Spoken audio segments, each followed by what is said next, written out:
This is the Podcast where we focus on family, friends, finances, freedom, and our future, and everything else. This is the Podcast. Definitely appreciate y'all tuning in. If this is your first time watching, you got a treat. If this is your second, third, fourth, fifth time watching, you got an even more special treat. We got guests on, a collaboration episode with the To Be Fair show. First and foremost, I appreciate the homies for doing this, having me on in their own set. We're going to intro everybody, but before we do that, just want to give you a little background on why we're here and what we're going to discuss.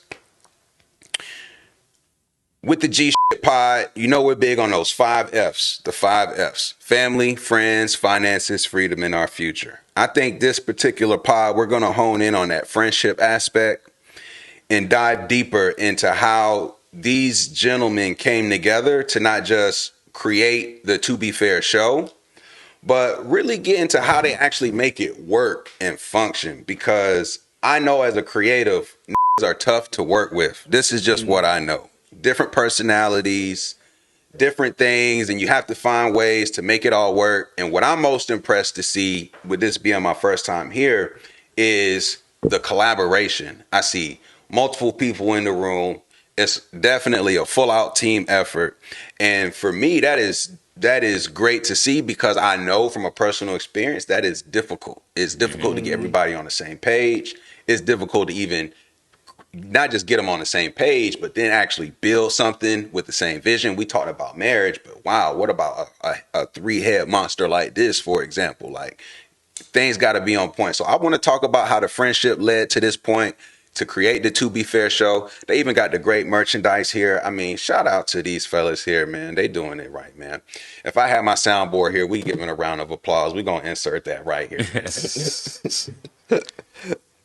I guess I'm gonna start out with it, bro. I think the best part about our friendship and what actually even because actually I was brought in on the idea last, like Quint and Jonny P, they were already kind of cooking up an idea for a pod, and it was just perfect timing. Me and Quint, we actually, you know what I mean, came back together. It was my brother from many years, you know what I mean, many years. And as natural as a friendship is, we had disagreement. We end up coming back together at the perfect time, and it was just right on time. And I think that the thing that makes it so great is that I can tell him fuck him, I can tell him fuck him too, and we still love each other. You know what I mean? And it's like we brothers. There ain't nothing that's like, you know what I mean? It's blood. It's not like just something that, you know what I mean, oh, you feel a way about, you know what I mean? We can actually communicate. And actually, we've grown to even be able to communicate with one another better.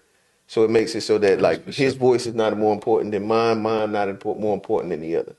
So it's really like a collective. And then it's not even just a three-headed dragon, it's a five-headed dragon. We ain't here got, you know what I mean, off Mike Taj, the brother A Dot over there, you know what I mean? So it's really a family like kind of thing. You know what I mean? It's pure. I think it's pure love. You know what I mean? And that's what's kind of pushing it. My question here starting off is, who had the initial light bulb for the podcast? I think that Thank it you. came from.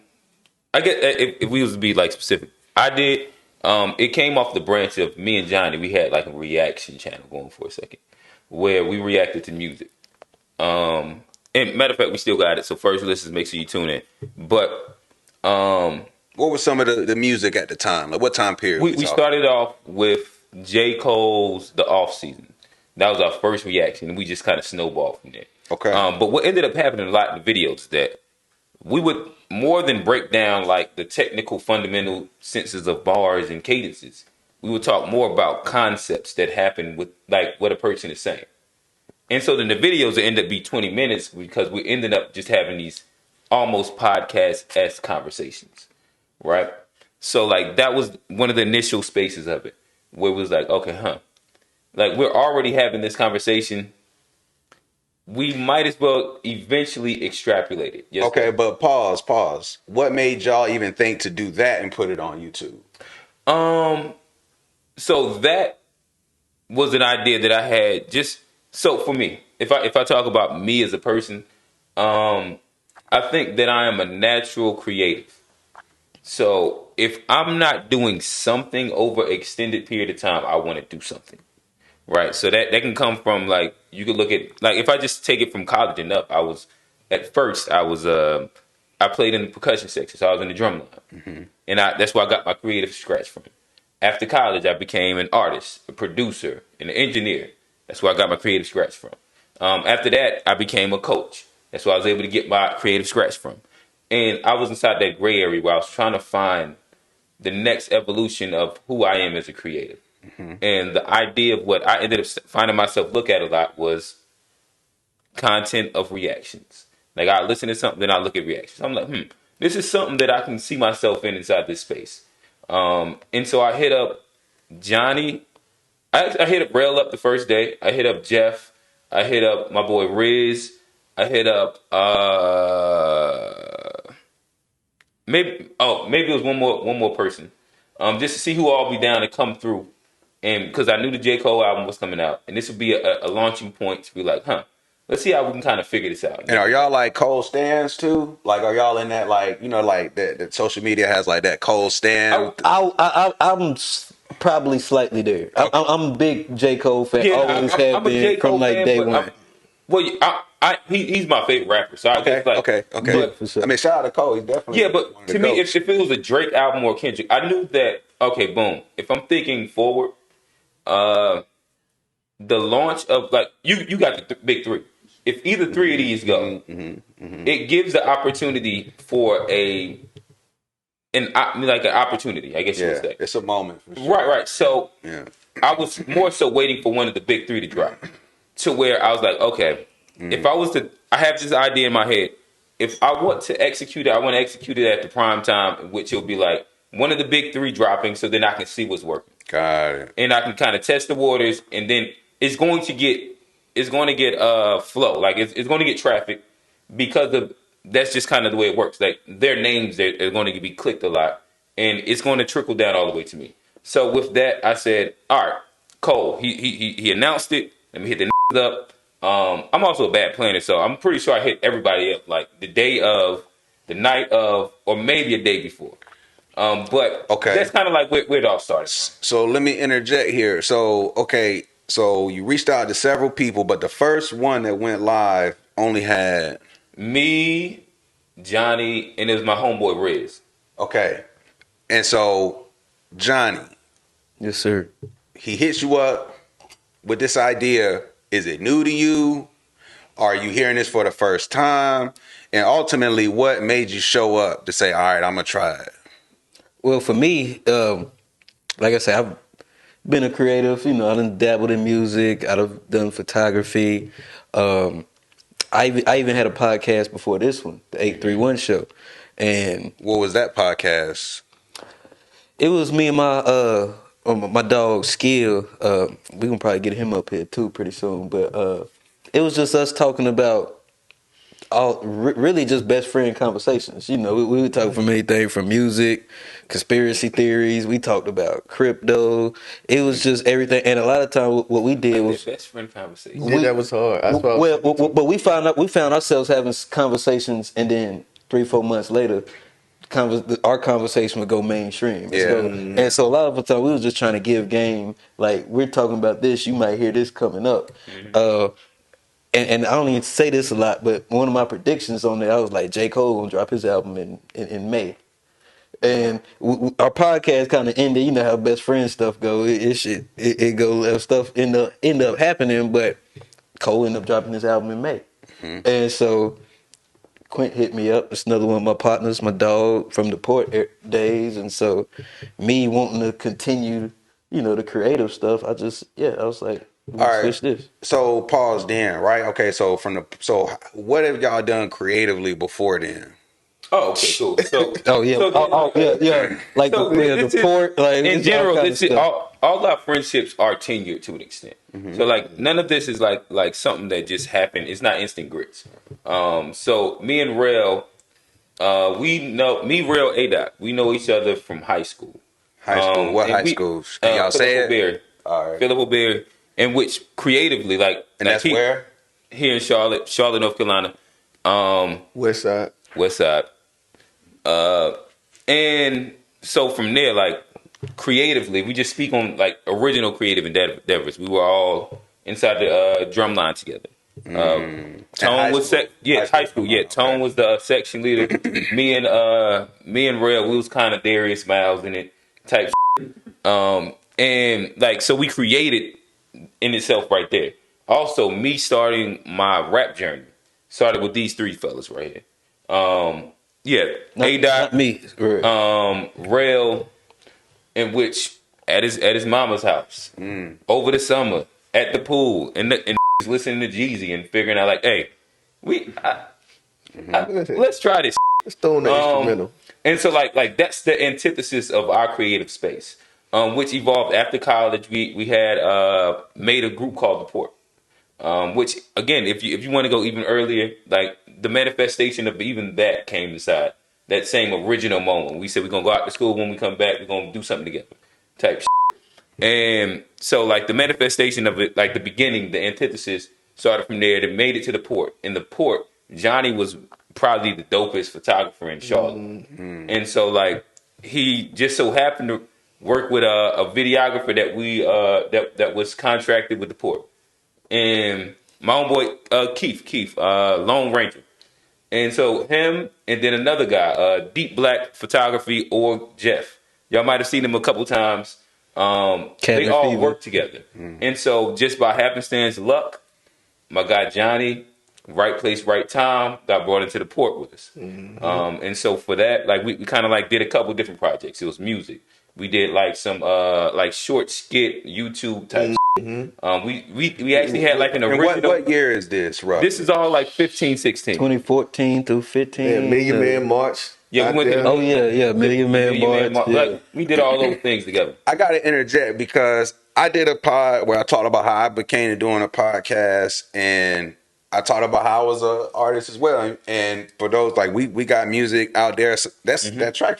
The video might still be on YouTube, probably. Oh, I'm sure. Yeah. So, that shit ain't take that. so like when we was doing music, then podcasts didn't exist, Right. right? Like I done heard some of your music, matter of fact. Like from okay, yeah, nah, that's fire, bro. I appreciate that. If y'all got Yeah.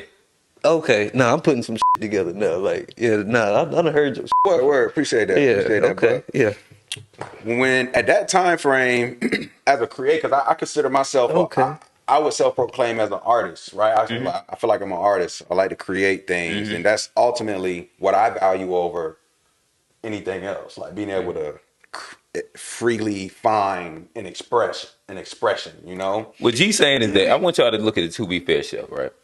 And early in the To Be Fair show, we was asking the happiness over income. He want to create more than just make he'll love to make $1 million, but if you had to choose, would you If say it's mutually exclusive? I don't care about money. there we go? If it's mutually exclusive, but the thing is, I put him on our team, fella. if it's mutually exclusive, I don't care. I've never been driven by money. And there we go. Yeah. Because you're a creative. But I like nice things. Of course. No. So that's what drives me to want to get. That's why I started at that base. Yeah, exactly. Yeah. So the fact that like you're doing something now, that didn't even necessarily the idea and the concept didn't even like exist then. Like what were maybe for each of you, like what were some of the inspirations, especially at that early stage? I know for me, Combat Jack was like probably the first podcast where it was like not an interview show, but it was calling itself a podcast. That's probably the first one I heard like on SoundCloud, being at work, listening to Breakfast Club interviews and Combat Jack. I'd be curious to know for y'all, like that was the thing that, like I saw Charlamagne Breakfast Club, I started hearing Combat. Those are the first two. I was like, you know, I think I could be like what Charlamagne is doing, or that I could do that kind of shit. What about for y'all? For me personally, I'm gonna say I'm not the biggest podcast watcher. I be watching.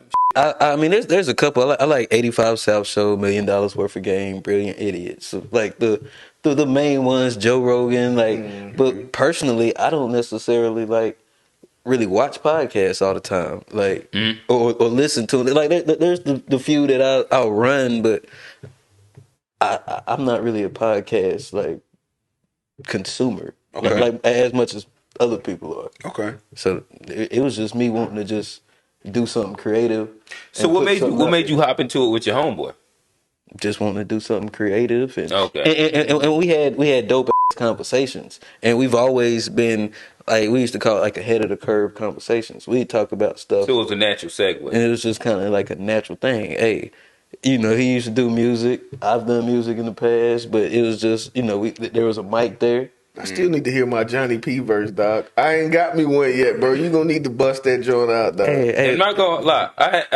So this what you gotta understand. You get Johnny with enough of that Johnny Walker, right? And you just got the instrumentals playing. Oh, here, get off. Oh, Johnny, he'll freestyle. Me and Johnny done had freestyle sessions. I ain't no rapper. You ain't got nothing to do after this, right? I ain't no. He ain't got nothing to do. But listen, here's the thing though. Johnny let me down one time. Cause I ain't no rapper. This man thought I was a rapper. It was a whole bunch of non-rappers, and we just was in the kitchen, had the music playing, and you know, you do like the 4-bar pass it type. Yeah. And I actually threw it to Johnny because me and him then had like the 30, 40-minute freestyle session. And I talked it to him, and Johnny dropped the ball. Nah, I looked at man like he Drop the crazy. I ball. was like, I ain't no rapper. What you doing? There's people out here. My was like, I ain't no rapper.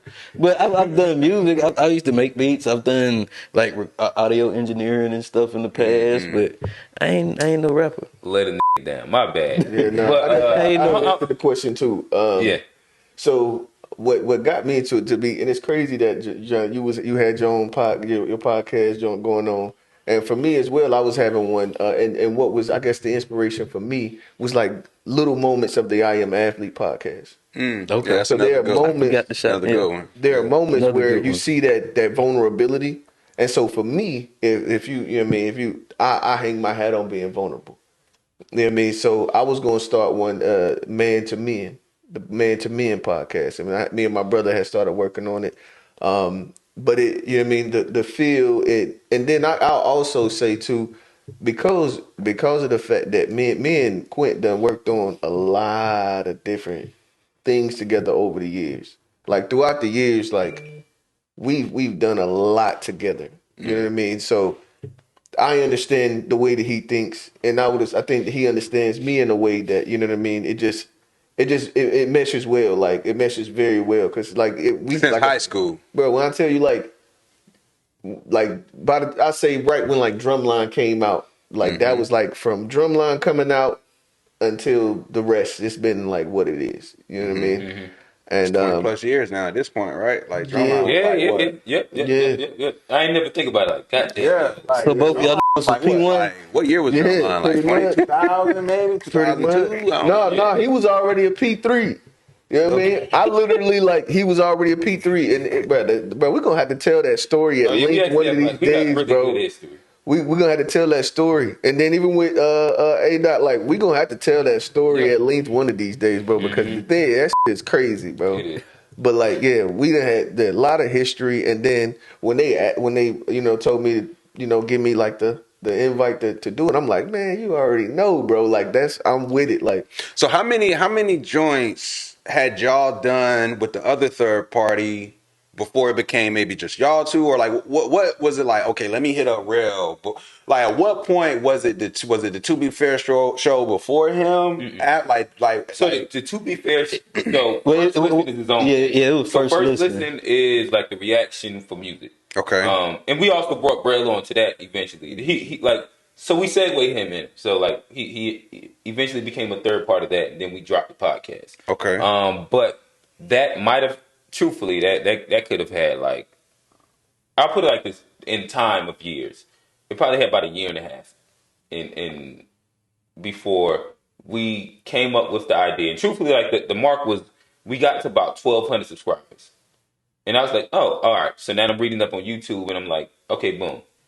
We can actually we've reached that space of monetization. Right. Yeah. You got over that 1,000. Right. So now I also know that we cannot monetize reaction videos because the videos are pretty much going to be struck down because it's the music from whatever. All right. So now if we then look at this channel as its own piece, its own enterprise, its own whatever, LLC. And so now we have to find out how can we independently produce content in which is going to allow us to be profitable. And podcasts simply one of them. So we built up the ability. So now it's like, all right, so let's dive in deep. But so for that first year and a half, we reached there, and again, like it was a bunch of different things colliding. Definitely, from like us reaching that mark, Johnny ending his pod and still wanting to kind of be active. Rail, he did his jump. He was just now, like I said, we friendship conversations. We had just made amends, and it was kind of like perfect. Truthfully, if you even think back, like me and Rail, we shot what you might even call like pilots prior, where like he'd come over. I work from home, so he'd come over on his day off, and this might have been like 2 or 3 weeks back to back. And I'd be like, "Hey, you feel comfortable if I just put a camera right here, and we just have our regular conversation." But to me, I was starting to get inside like this frame of like, "Hey, let me start recording some of these conversations or whatever," and we'll just sit and we'll have those full conversations out in length. And I think like just me being like, I don't know, like putting all the pieces together. I was like me and Johnny, we already was having those conversations. Rhea, I was like, all right, boom, we've reconnected. This is a good little space. This is a good little spot. And me and him have really engaging conversations that I think, Rail being an artist as well, that he's comfortable being on camera. So this seems like the mix of like the perfect right time, right place for all things that was happening at that moment.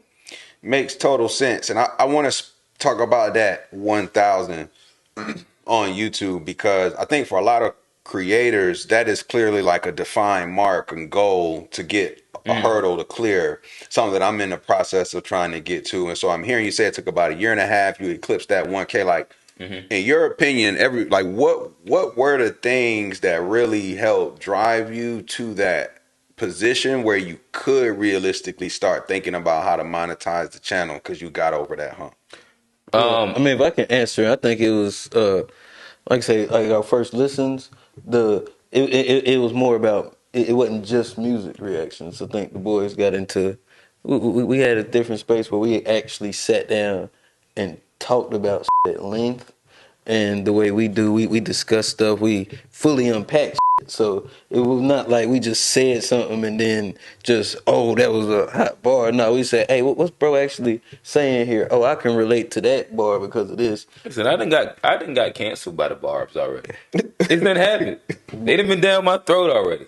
Just because we speaking at length. But see, they had a like me. I held it This down. middle ground Johnny. In case you didn't know, like it's middle ground Johnny. I held it down, but I mean, like the whole first listen, this shit was just fun to do, and then once we eclipsed it, it was like, this actually, like, this is something that we enjoy, but it's actually something that's connecting with people, and then we can bring in, like you say, Ray been our brother. He been our brother for since the port, since 2015. So it's like it's just a natural thing. If it's something that we all are creatives, we see like the vision of where this could go, and it's just natural And if fun.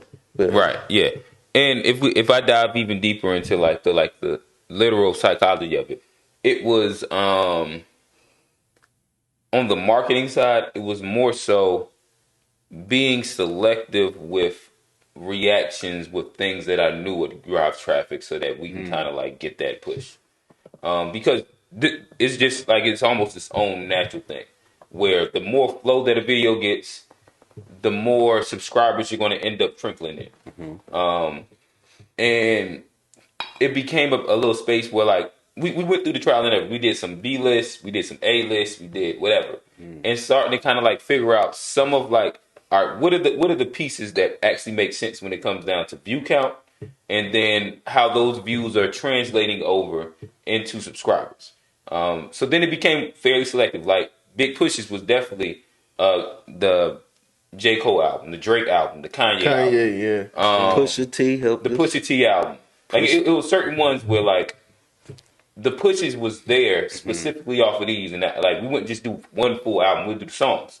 So now, like what I then started, like we would look at the entire album, but then I would go on Spotify and Tidal and then look at the most played songs. So I make sure I upload the videos for those ones for sure, because now those ones are getting heavy traffic. So then I know that if it's getting heavy traffic on Spotify and Tidal and Apple, then I know that those clicks are going to translate over to YouTube, and which is going to translate over to clicks to us, and then some of those clicks are going to become subscribers. Understood. And that's pretty much like the marketing psychology behind it.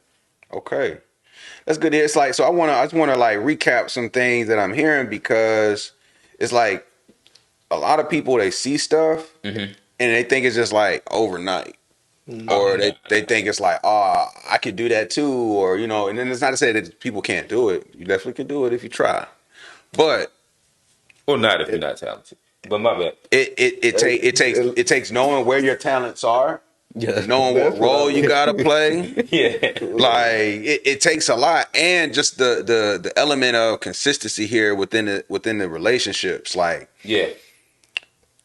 having like a commitment to create as a collective seems to be a reoccurring theme. Yes. And No, that's a It's an fact. amazing way to put it. and I Great way to put it, I for can't sure. say that that's something that's common, and I can't say that it's something that we I think it's something that we need to see more often in our community.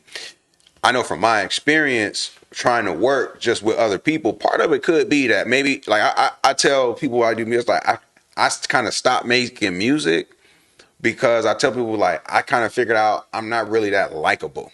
And when I say that likable, I mean like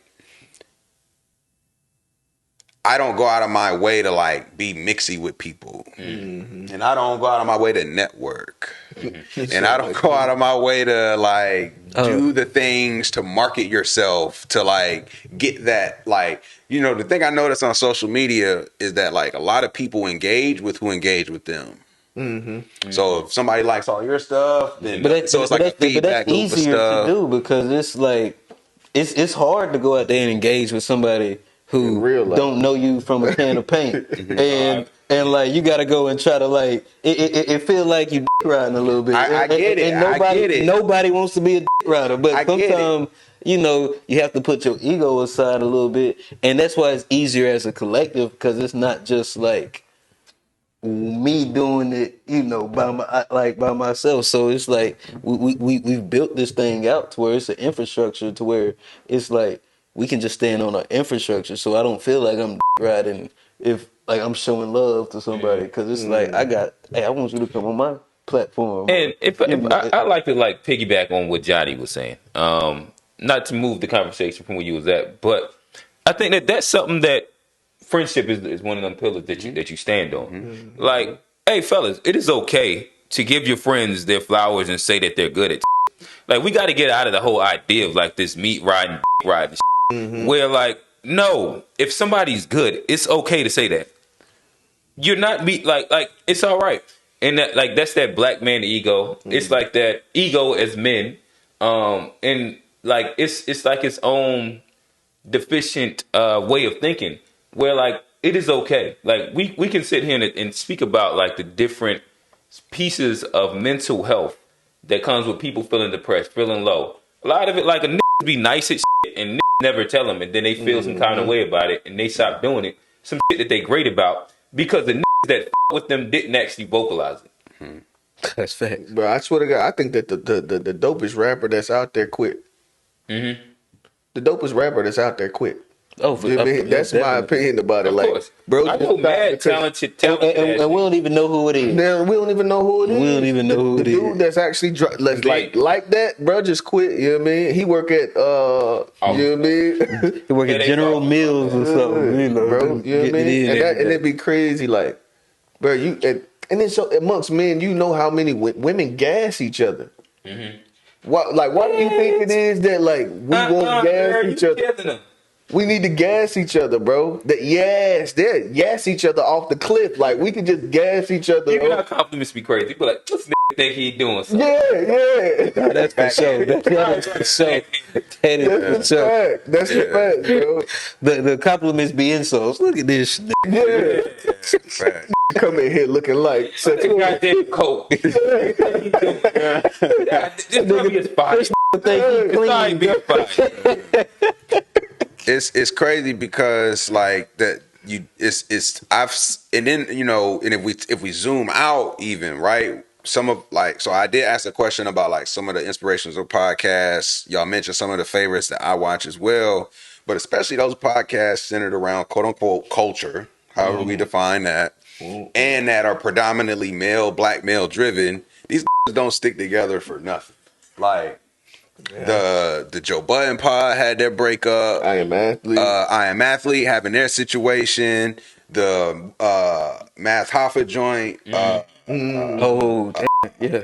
My expert opinion joint. Like, and so it's like I like to see Earn Your Leisure stay together. Earn Your Leisure is doing their thing. EYL. You know, but it's just very interesting to see, like, to study that over time. Oh, no, you know what I'm saying? Like, because it seems like they almost have like the blueprint of how to do it the right way, where it's equitable and everybody's on the same page. It seems like that from the outside in. Yeah, and I actually pay attention to, like, I don't know, for whatever reason it is in me, I pay attention to people very attentively, and so like I look at like the expressions amongst themselves. Like you can literally, if you just solely actually just decide that that's what you're gonna look for, you can even see how difficult it is for them. So it's not that it's just like an easy thing, but it's a purposeful thing. You know what I mean? It's just purposeful. And I would also say, I think that one thing that we have that's going well, there's no like, so like all the people that you named, there's a front man for that. Like, so Joe Budden, there's Joe. My expert opinion, that's Math. Whichever one. I am athlete. That's Brandon. Brandon, like for like, it's us. So there's not like an ego of like, this is mine. My opinion is more important. This is anything like that. Well, I think it goes to this: the success of our pod doesn't like we're all equitable partners. So like it's like I guess in some of those situations when it do really good, it's also a big factor. It benefits one person more than it do the others. For us, or somebody put more in than everybody else did too. Yeah, right. Listen, we break down everything. It's 1/3. And so like and you look at the shit that's around, like it's 3 ways.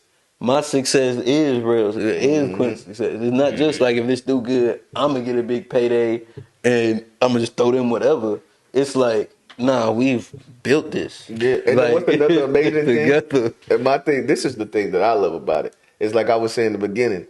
I can tell him F him, and I can tell him F him. And the thing is, like, if we start to see something to where it's like, yeah, bro, you doing too much. Like, it ain't even no need of not saying it in up front, like in the beginning, before you start feeling away. So we have meetings, and it's like, bro, before I start feeling away, let's address this now. Yeah. Because you just sit there and you just hold it back, then you're gonna start feeling away, which is gonna cause that disruption. I gotta interject there because that's leading to where I wanted to go as a friend group. And friends are what I would say fickle in that, you know, just like personal relationships, like they ebb and flow, right? And it's easier to like separate from friends for a significant period of time than it is other situations. So like when you have disagreements creatively, how do you make sure that people feel heard, respected, and it doesn't compromise the mission?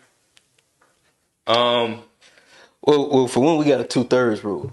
Yes. You know, so we vote on everything. If it's something where like Rail and Quint disagree, we're gonna sit down and have a vote. And I guess you know, but if it's me and Rail, we come and then it's Quint and he's the side. And so that, but what you're saying is, I mean, it's just communication though. It's not just the vote, because you can even have a vote and somebody still feel away.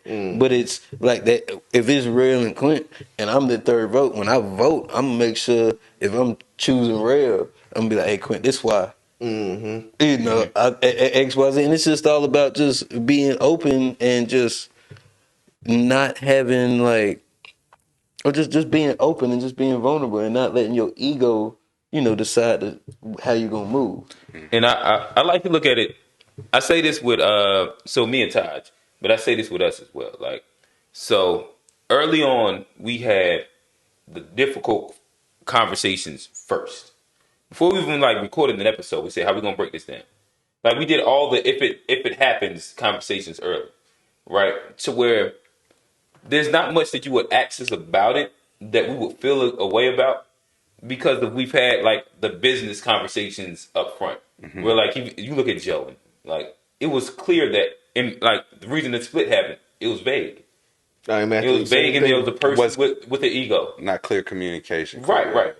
right. And then we still go back to like that communication piece where like we're friends in the fact that none of us are sensitive either. And so like you know how many times they done told me, "Hey, stop cutting people off." You know what I mean? And sometimes I do good. And then sometimes you gotta remind me. You know what I mean? Like hey, it's a learning, but they also know that like genuinely, I'm gonna keep trying to do it. It's not gonna be perfect or whatever. And so like we all will literally call each other out on the thing, but the fact that we're looking at ourselves inside a growth space, so none of us come in with the ego of like I got to figure it out. I'm the perfect person, and everything that I say is gold. So like when you start in that spot, then it allows for growth and feedback from your peers to where you don't get offended. But how do you develop that level of trust? I think is the key, right? Like, there's clearly like a level of trust. I gotta Like for well, me here, personally, well, me personally, I think that level of trust it comes from like have been creatives like our whole lives, especially these two, you know. And it comes from well, for me personally, I think like failure together, you know, not necessarily failure, but like there's certain goals that wanted in the past when it comes to like the port that didn't necessarily get achieved. And so we come from that background together to where we know like we can look back and see like the things in the port that didn't necessarily work. And like That's a great point. now we can look and then we can see, okay, well, we know why we had all the talent in the world back then, but it didn't necessarily work because of these issues. And now we can like attack those issues head on. And then now once we attack them issues, it's like there ain't really nothing holding us back as far as because like you said, we had the difficult conversations. so like, what's the glue then? Like for real, like what's the glue? Like, cause y'all see a lot of each other. Like, what's the glue? Like, what make y'all even want to reach? Like, what's the thing that keep it all All right, so connected? I gave this example to you earlier, and I'll give it to you again on camera. Where to me, my look at the podcast, and we speak about like goals and different things like that, but then we also speak about outlook. And every time I speak about it, it's never monetary gain. It's never anything like when it comes to that. It's the actual brotherhood that's happening. So I gave you the example earlier. If anybody's watched the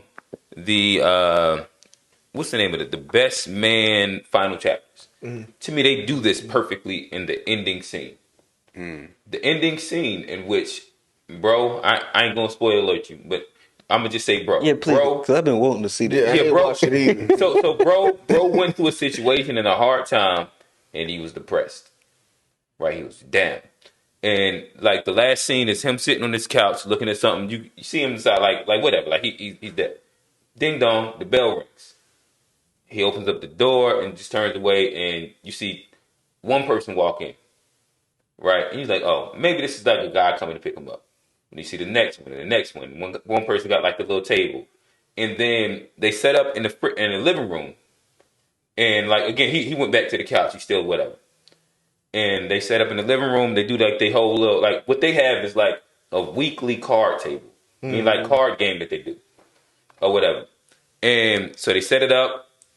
Start pouring the drinks.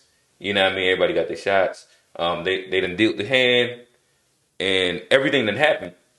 And so everybody sits down and gets ready. And like, hey, we need one.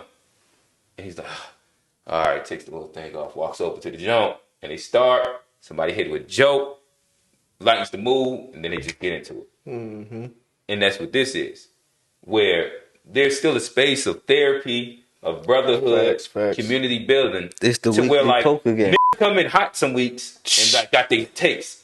And hey, we like whether it's on a pod, out there on the patio, where we sit in between, or right after, like it's a little break from like what the world is, and we can get it with people that we're familiar with, that we didn't express all our ideas. We done talked about everything from our love life to our views on politics and religion and anything with these people. So now I ain't got to hold nothing back with them. And that was what I was gonna say is that the beautiful thing is just we actually just turned cameras on. That's That was all that happened. yes. This is just regular shit for us. Like, this is what we talk about all the time. Like, and I say all the time, I mean all the time. So this, we just literally turned cameras on, Yeah. and you literally getting Them cameras. Quint that I've like- been knowing for 20 years. Johnny, like literally the way our relationship is, it's been that way for so long that it's not like, oh, he just acting today. Like, nah, Yeah. it's just like, bro, what am I acting for you for? I literally Like- can't think none of these guys put on for the camera. That's a fact. Well, that's the thing about it. As far as like our relationship has been so transparent over the years, to where it's like us sitting here and having a therapy. That ain't new. That's been happening. I remember back in like 2018, 2019 when shit go down, and you know you pull up on pulling up over there. I think you stayed over off Mallard Creek. Mallard Creek, yeah. Or even when you stayed off West Sugar or the WT and West Sugar, yeah. Even over there, so it's like over time it just becomes where, like you say, it's the weekly. You know, it's your weekly break. It's like the cameras, the lights, the mics, all of this is new. The concept of us sitting down and talking about, you know, our feel that's not new. The concepts ain't new. You know, it's just everything else around it that's new. I like to compare this modern to like old school, right? Like I think about like my grandfathers are big influences on me in terms of just like people I looked up to when I was younger. And one of the common denominators between both of them, and what I think is also true of a lot of people in that generation, is like their quote unquote podcast was like the shed in the backyard. Oh yeah, It was like a shed. my pops got a shed in the backyard. Yeah, it's like, and they spend so much time in that shed where they build a table. They build a little table for the dining room, little entertainment center for the TV, Hey, doing something over here or just doing some for the yard. But they gonna have some. They don't gotta look. I got something to do out back always. And so I think one of the things I want to highlight is the importance of, like I've always said, it's important to make time to create, but you know, in this modern environment for us as men, like that's an outlet that helps relieve a lot of anxiety and stress, and like it's therapeutic. Like that shed is therapy for them, you know. And I don't even say that generation had the best way to deal with trauma and stress and anxiety. But that generation wasn't gonna go to a therapist. Exactly, it was a lot different. It was a lot different. That's all they had. And so I think that this is an example of like how say, you know, some men in a modern age deal with like that same thing of like, I have an itch to do something. And it's not necessarily a shed in the backyard. Now it's in the garage. Now it's doing other things like, you know, on your computer and on a corner because you're doing your graphics or you're doing something else. Like everybody's got their shed. And it's like, what's cool to me about this situation is that friend element, because your shed is a wheelhouse, if you will. Like the shed is not just like my sandbox. Like it's a collective sandbox. It's got stuff from all over. And like in being here and seeing it in person, like, again, I can't say it enough. It's great to see a group of like-minded individuals, especially as black men, doing something together on the same page, being able to communicate effectively, speak about differences for the common good. This is rare, man. Like this is difficult to accomplish, even to get to this. So that should be acknowledged and highlighted, in my opinion, because we have to figure out ways to do this type of stuff, even if it's not, say, for a podcast, to create a bank, to create a school, to create a hospital, to create these other institutions that we really need to build a community. You feel what I'm saying? And it's like in a lot of, and I want to tie it back, because a lot of what y'all are talking about, though, like the things that the commitment over time, like, I think that's arguably harder than a marriage. And I would argue too, like the skills that y'all speak about. Kind of a bar. Yeah, like the skills that y'all talk about staying together, the communication, like it's like it it shames me that we as men can often do that for men, but don't do it for women. Well, that's one thing I will say as far as like doing this is Don't get the I'm snapping single. over there. I'm finna start. I'm single. I got smoke. Well, nah. Hey, let me finish. Let me finish though. Let me finish. I was gonna say doing this as a single man. Like I'm the guy that's been Single afraid. Johnny. Like Like, that's what they call me, bro. That's what they call me. But Oh, the meter change. Said single Johnny like the lips got the lick in it and everything. When they comment play, That's why they call me. oh, the meter changed and everything. but as a person that's been singing, I mean it's been a couple of years, but doing this has made me like in my next relationship as far as like I have more skills going into that next joint, and it makes me a little more selective. As far as like, I'm not just gonna hop in a relationship or get married just to say I'm married, or Johnny been listening. or He played the middle on I the can't pod. even fraud it, bro. At the end of the day, like, I don't know. I think that in relationships in general, like, doing something like what we're doing, I can tell you this, man. It's a growing process that you'll see in all facets of your life. oh yeah, Like, it's not just that therapy, and I say it's a difference between like going and having a therapist and it is like a therapy like what we're doing. And I don't like that when people try to make those the same.